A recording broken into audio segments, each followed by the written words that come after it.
Iran says that it eventually wants to send an astronaut into space. However, the US and its allies are concerned that technology could also be used to develop long-range missiles.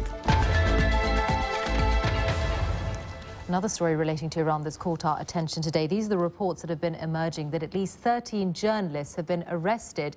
They've apparently been accused of cooperating with foreign Persian language media organizations. The Iranian authorities have previously been critical of the BBC's Persian service and also the Voice of America, and have warned of repercussions for Iranian journalists having contacts with those. Well, with me now to shed more light on this is Rana Rahimpour from the BBC's Persian service. First of all, Rana, over what period have these arrests been taking place? We're talking about 48 hours, so it all started from Saturday when they arrested 2 pro-reform journalists, and then another 10 last night when they raided offices of some newspapers.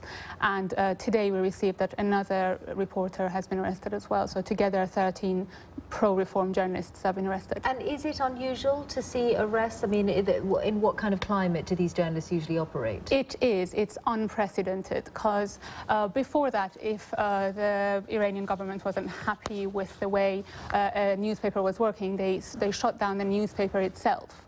But it's the first time that they have arrested at least 5 officers of different newspapers and weeklies, and it looks like an organized raid. And usually they don't target so many journalists at the same time. They usually target the papers themselves rather than the journalists. And what about this suggestion that there is a link to the work of international broadcasters operating in the Persian language, BBC Persian, for instance, your own organization, and the Voice of America?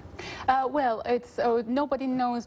No official has explained why. So we don't know what is the reason and why what they're accused of. So far, only the Minister of Islamic Culture has said that definitely they're not accused of working as a journalist, and that is not what they've done wrong.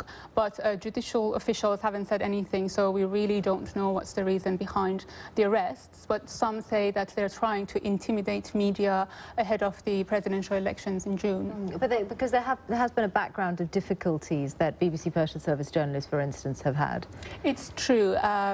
Persian journalists working abroad for BBC Persian or Voice of America, their relatives and family members have been subject to harassment and intimidation within the country in order to put pressure on people who work in these organizations. But there's no proof whether these journalists were related to any foreign-based Persian media.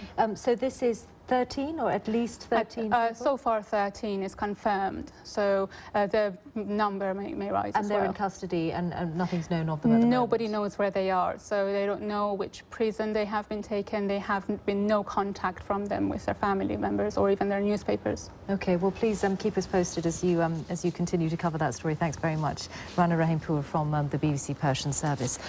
Stay with us now on Impact. We have rare access coming up to a place where the Cold War never